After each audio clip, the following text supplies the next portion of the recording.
Hello guys, in this video I am going to show you where you can check your travel stats in the TripIt application, but first I just want to mention, don't forget to subscribe to my channel, because at 10,000 subscribers I am going to show you my whole YouTube revenue statistics and growth strategy, as well as how to make money online.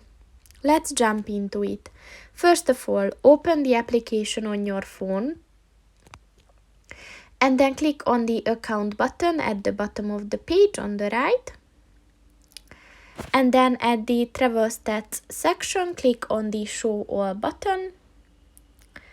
And as you can see, you can check for only the 2023 stats, or you can check all.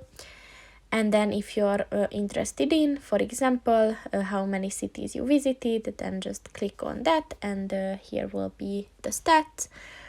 So that's pretty much it for this video, guys. See you in the next one. Goodbye.